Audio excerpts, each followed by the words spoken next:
Obermann by Matthew Arnold. In front the awful Alpine track crawls up its rocky stair. The autumn storm winds drive the rack close oĺer it in the air. Behind are the abandonڵd baths mute in their meadows lone. The leaves are on the valley paths, the mists are on the Rhone, the white mists rolling like a sea. I hear the torrents roar. Yes, Obermann, all speaks of thee. I feel thee near once more. I turn thy leaves. I feel their breath once more upon me roll. That air of languor, cold, and death, which brooded oĺer thy soul. Fly hence, poor wretch, whoeĺer thou art, condemned to cast about, all shipwreck in thy own weak heart, for comfort from without, a fever in these pages burns beneath the calm they feign. A wounded human spirit turns here, on its bed of pain. Yes, though the virgin mountain air fresh through these pages blows, though to these leaves the glaciers spare the soul of their white snows, though here a mountain murmur swells of many a dark-bowled pine, though, as you read, you hear the bells of the high pasturing kine, yet, through the hum of torrent lone, and brooding mountain bee, there sobs I know not what ground tone of human agony. Is it for this, because the sound is fraught too deep with pain, that, Obermann, the world around so little loves thy strain? Some secrets may the poet tell, for the world loves new ways. To tell too deep ones is not well, it knows not what he says. Yet of the spirits who have reigned in this our troubled day, I know but two, who have attained, save thee, to see their way. By England's lakes, in grey old age, his quiet home one keeps, and one, the strong much toiling sage, in German Weimar, sleeps. But Wordsworth's eyes avert their ken from half of human fate, and Goethe's course few sons of men may think to emulate. For he pursued a lonely road, his eyes on naturel's plan. Neither made man too much a god, nor god too much a man. Strong was he, with a spirit free from mists, and sane, and clear. Clearer, how much? Than ours. Yet we have a worse course to steer. For though his manhood bore the blast of Europal's stormiest time, yet in a tranquil world was passed his tenderer youthful prime.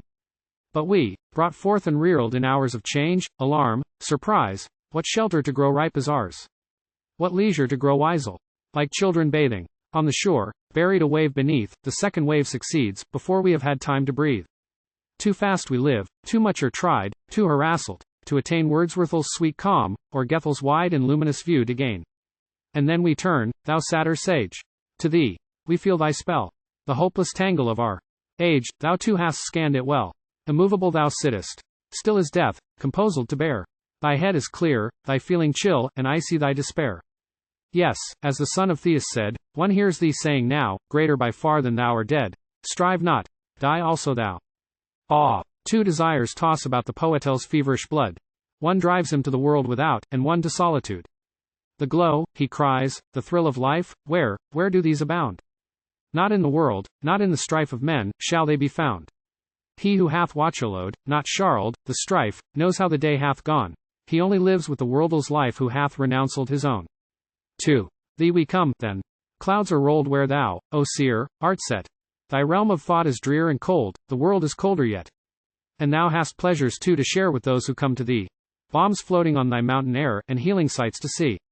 How often, where the slopes are green on Jaman, hast thou sat by some high chalet door, and seen the summer day grow late, and darkness steal oĺer the wet grass with the pale crocus starled, and reach that glimmering sheet of glass beneath the pinny sward, Lake Lamanel's waters, far below, and watchelowed the rosy light fade from the distant peaks of snow, and on the air of night heard accents of the eternal tongue through the pine branches play, listened, and felt thyself grow young, listened, and wept away. Away the dreams that but deceive, and thou, sad guide, adieu. I go. Fate drives me, but I leave half of my life with you. We, in some unknown power's employ, move on a rigorous line, can neither, when we will, enjoy, nor, when we will, resign. I in the world must lie, but thou melancholy shade, wilt not, if thou canst see me now, condemn me, nor upbraid.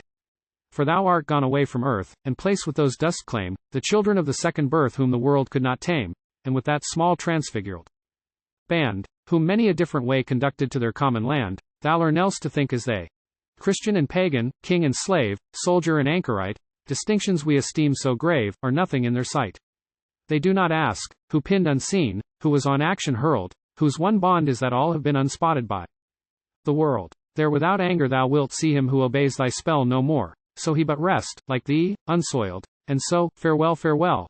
Whether thou now liest near that much-loved inland sea, the ripples of whose blue waves cheer Vevey and Mayery, and in that gracious region bland, where with clear rustling Wave the scented pines of Switzerland stand dark round thy green grave, between the dusty vineyard walls issuing on that green place the early peasant still recalls the pensive stranger's face, and stoops to clear thy moss-grown date ere he plods on again, or whether, by maligner fate, among the swarms of men, where between granite terraces the blue Seine rolls her wave, the capital of pleasure sees thy hardly heard of grave, farewell. Under the sky we part, in this stern Alpine dell, O unstrung will! O broken heart! Alas, farewell!